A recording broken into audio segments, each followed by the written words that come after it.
दोस्तों, थंबनेल से आपको अंदाज़ा हो गया होगा कि आज की यह वीडियो जिन्नात के बारे में होने वाली है।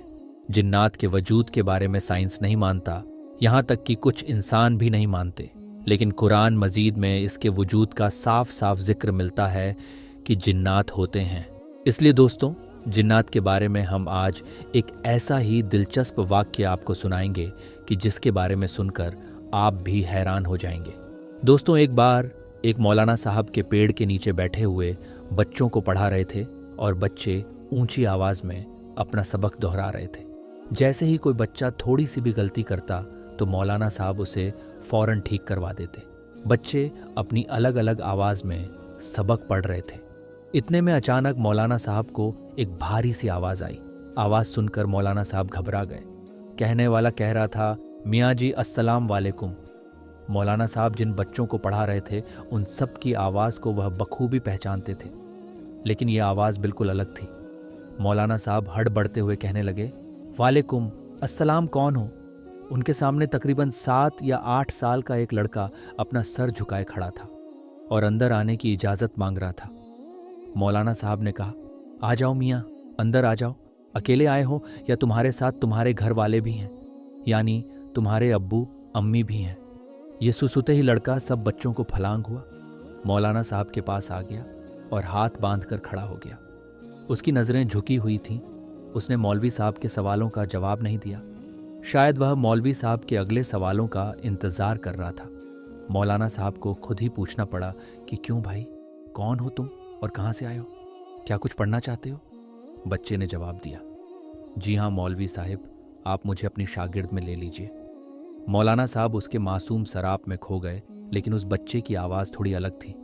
वह उसे घूरते हुए बोले, क्या तुम इसी गांव के रहने वाले हो? यहाँ तो लोग पंजाबी भी ठीक से नहीं बोल पाते और तुम बिल्कुल सटीक उर्दू बोल रहे हो। लड़का ज़रा सा भी नहीं घबराया और बोला, दरअसल बात कुछ ऐसी है मौलाना साहब, मैं इस सामने वाले जंगल के पीछे जो गांव है वहाँ से आया हूँ जहाँ नदी बहती है। आप तो जानते ही हैं, पिछले महीने मूसलाधार बारिश की वजह से वहां सैलाब आ गया था और इससे बहुत सारे दरख्त भी उखड़ गए थे। लोगों के घर भी बह गए थे। हमारा घर भी इसी में डूब गया और मैं अपने माँ बाप से बिछड़ गया। और अब मैं चाहता हूँ कि मैं आपके पास रहूँ, क्योंकि इस गांव के सारे बच्चे आपके पास पढ़ते हैं। मैं आपके साथ रहना चाहता हूँ। मौलवी साहब ने जब उसकी यह बात सुनी तो हैरान होकर बोले, लड़के तुम्हारी उम्र क्या है? कद काट से तो तुम 7 या 8 साल के रखते हो, मगर बातचीत तो बड़ों जैसी करते हो। बच्चे ने कहा, मैं 13 साल का हूँ, बीमारी की वजह से मेरा कद छोटा रह गया। उसकी यह बात सुनकर सारे बच्चे खिलखिलाकर हंसने लगे। मौलवी साहब ने वहीं बैठे बैठे 1-2 बच्चों को छुरी टिका दी और लड़के से कहने लगे, अच्छा बेटा, तुम आज से खुद को हमारी शागिर्द में समझो। और हाँ, तुम्हारा नाम क्या है? बच्चे ने कहा, जी मेरा नाम मेराजुद्दीन वल्दीना है। उसकी उर्दू पर देहाती बच्चे फिर से हंसने लगे और अब तो मौलवी साहब भी हंस पड़े। उन्होंने बच्चों को छुट्टी दे दी और कहा कि अगर कहीं कोई अच्छा सा सालन मिल जाए तो मेरे लिए उसे अलग से कटोरी में ज़रूर लाना, दाल साग तो हमें हजम नहीं होता। नया लड़का यह बात सुन रहा था। वह जल्दी से बोला, मौलवी साहब आज मैं आपके लिए खाना लाऊं। मेरी बहन इसके अगले वाले गांव में रहती है और बड़ा अच्छा खाना बनाती है। मौलवी साहब के मुंह में पानी आ गया, मगर फिर भी दिखावा करते हुए मौलवी साहब बोले, तुम कहाँ इतनी रात को अगले गांव में जाओगे? आज वैसे भी चौधरी साहब के घर से अच्छा खाना आने वाला है, जुमेरात है ना। इसलिए इसके बाद उस नए लड़के को एक बड़े से हुजरे में, जहां बाकी सारे बच्चे रहते थे, वहां पहुंचा दिया गया और वह बच्चा भी उनके साथ खजूर की चटाई पर सो गया। दोस्तों, अगर आपको ये वीडियो अच्छी लग रही है तो आपसे रिक्वेस्ट करते हैं कि वीडियो को एक लाइक ज़रूर कीजिएगा। दोस्तों, इस तरह से वह लड़का जिसका नाम मेराजुद्दीन और उसके बाप का नाम सिराजुद्दीन था, वह मौलवी साहब का एक अच्छा सा शागिर्द स्टूडेंट बन गया। उसका हाफिज़ा बड़ा अच्छा था। उसने 1 हफ्ते में बगदादी कायदा पूरा कर लिया और सिर्फ 3 महीने में कुरान पाक पूरा पढ़ लिया और अब तो उसे हिज भी करने लगा था। मौलवी साहब तो हैरान थे कि आज तक हज़ारों शागिर्द को मैंने पढ़ाया है, मगर ऐसा हाफिज़ा, ऐसी रवानी कभी देखने सुनने में नहीं आई। जब भी उसका सबक सुनते तो गड़बड़ा जाते कि ये लड़का इंसान भी है या कोई और मखलूक है। मौलवी साहब ऐसा सोचते ज़रूर थे, मगर अपना यह ख्याल कभी जाहिर होने ना दिया। वह सोचते थे कि इतना अच्छा बच्चा है, कहीं बददिल होकर भाग ना जाए। वह बच्चा तो हाफिज कुरान भी बन चुका था, मगर मौलवी साहब को अब उससे प्यार सा हो गया था, इसलिए उसे अपना बेटा बना लिया। मौलवी साहब ने उमर शादी ना की थी। एक रात मौलवी साहब किसी का निकाह पढ़वा कर लौटे तो ज़्यादा मुर्गे का गोश्त खाने की वजह से पेट में तकलीफ महसूस हुई। मौलवी साहब को जब भी बदहज़मी होती तो वह हींग का इस्तेमाल करते और ठीक हो जाते, लेकिन वह हींग भी ख़त्म हो चुकी थी और दोबारा मंगवाने का मौका भी नहीं मिला। सारे लड़के सो चुके थे, मगर मेरा जद्दन जाग रहा था और इबादत इलाही में मशगूल था। मौलवी साहब दर्द से कराते हुए बोल रहे थे, अरे भाई, कोई है जो मुझे कहीं से ज़रा सी हींग ला दे। मिराजुद्दीन ने सोचा, उस्ताद साहब तो बड़े तकलीफ़ में हैं और अगर इस वक्त उनकी मदद ना की तो शायद अल्लाह पाक मेरी इबादत भी कबूल ना करे। सारे शागिर्द सो रहे थे, इतनी रात में कौन अपनी नींद खराब करे। मगर मिराजुद्दीन हमेशा की तरह खिदमत के लिए तैयार था। जा नमाज लपेट कर ताक में रखी और मौलवी साहब के पास आकर खड़ा हो गया। मौलवी साहब, मैं ला दूंगा, आपको मुझे पता बताना है। हींग कहाँ मिलती है? मौलाना साहब ने कहा। तुम कैसे लाओगे? इतने छोटे से तो हो, क्या तुम्हें अंधेरे से डर नहीं लगता?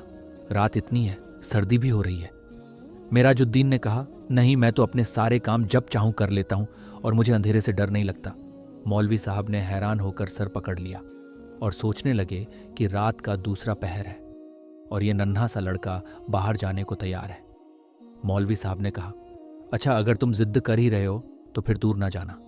ये नुक्कड़ वाले बनिए से जरा सी हींग मांग लेना, कह देना कि मौलाना साहब ने मंगवाया है। लड़का तो जैसे इजाज़त मिलने का इंतज़ार कर रहा था, वह तेज़ी से बाहर गया। उसके बाहर निकलते ही ऐसा लगने लगा जैसे अचानक तेज़ हवाएं चलना शुरू हो गईं और बारिश हो रही हो। मौलवी साहब का तो दिल दहल गया, क्योंकि कमरे में रोशन मिट्टी का दिया भी हवा के झोंके से टिमटिमाना। मौलवी साहब दिल ही दिल में परेशान हुए कि बिना माँ बाप के बच्चे को रात के वक्त बाहर क्यों भेज दिया। अगर उसे कुछ हो गया तो मौलाना साहब इसके आगे और कुछ सोचते कि इतने में अचानक से दरवाज़ा खुला और मेरा जद्दन वापस आ गया। और हैरत की बात यह थी कि बाहर कोई तेज़ हवा का नामो निशान तक ना रहा था। हर चीज़ अपनी जगह पर थी। मौलवी साहब का तो दर्द उसी वक्त ख़त्म हो गया जब उन्होंने देखा कि मिराजुद्दीन के कपड़े तो बिल्कुल सूखे हुए हैं। हालांकि कुछ छाता या बरसाती भी ओढ़कर नहीं गया था और वापस भी बस कुछ ही मिनटों में आ गया। और सबसे बड़ी हैरानी की बात यह थी कि उसके हाथ में हींग तक नहीं था। मौलवी साहब ने अपनी हैरत छुपाते हुए कहा, क्यों बेटा, ले आए हींग? उसने कहा, जी हजरत, ले आया। मौलवी साहब ने कहा, कहाँ है? तो फिर मुझे दे दो, लाओ मुझे दो।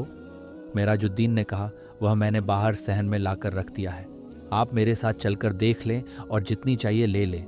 मौलवी साहब को तो गुस्सा आ गया कि अब मैं बाहर जाकर सहन से खुद ही हींग उठा कर लाऊं। जब उस दुकानदार से ले आए हो तो मेरे हाथ में पकड़ने में तुम्हें क्या परेशानी है? बच्चे ने कहा, अरे आप आइए तो सही।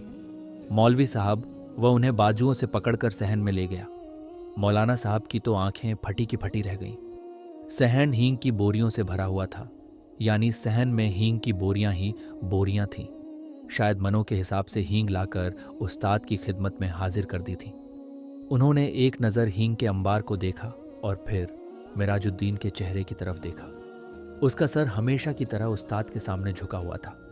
मौलवी साहब ने कहा, इधर आओ, ज़रा मेरी तरफ आंख उठाकर देखो। उन्हें पहली बार उस पर गुस्सा आ रहा था। उनके पेट का दर्द तो रफू चक्कर हो गया था।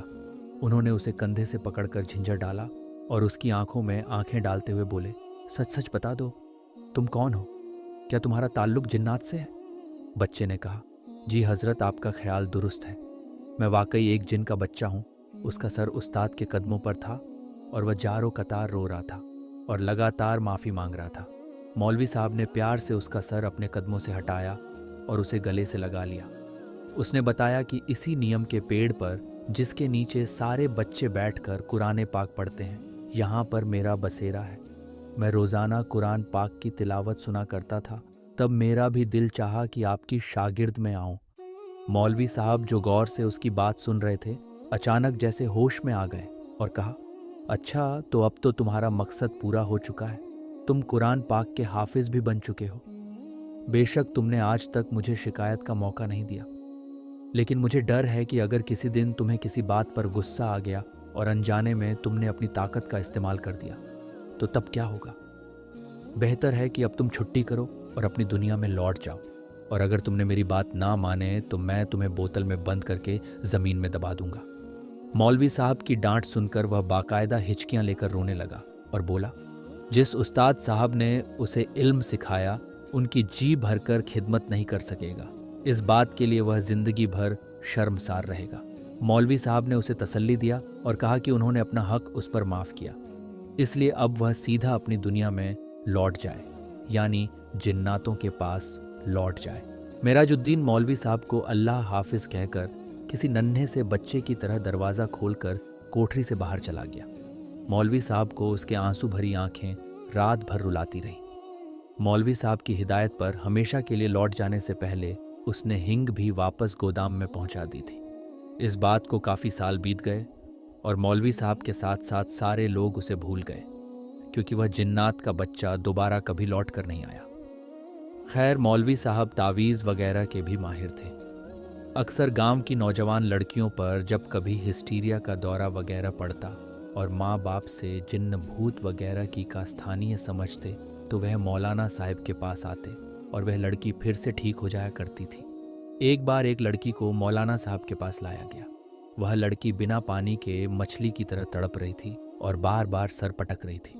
उसकी आंखें चिंगारी की तरह लाल हो रही थी, बाल बिखर गए थे। मौलवी साहब को वह लड़की बाकी लड़कियों से अलग नजर आई। उन्होंने उस पर कुछ पढ़ा और फूंका और अपना अमल करते रहे।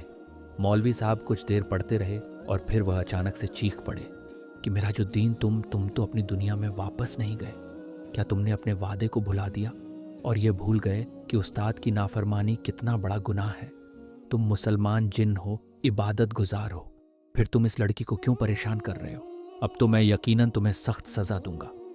तुम इस लड़की को फ़ौरन छोड़ दो और अभी मैं तुम्हारा इलाज करता हूँ। मेरा ख्याल है कि मुझे तुम्हें बोतल में बंद करना ही पड़ेगा।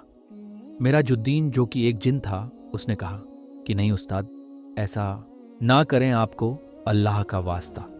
मैं वादा करता हूँ कि अब आपकी तरफ कभी लौट कर वापस नहीं आऊँगा, मगर सिर्फ एक बार, आखिरी बार मुझे अपनी दुनिया में लौट जाने से पहले आपका हाथ चूमना है। आपको आखिरी बार देखना चाहता था। मैं हरगिज़ ऐसी हरकत ना करता अगर मैं अपनी इससे पहले वाली कोशिशों में कामयाब हो जाता।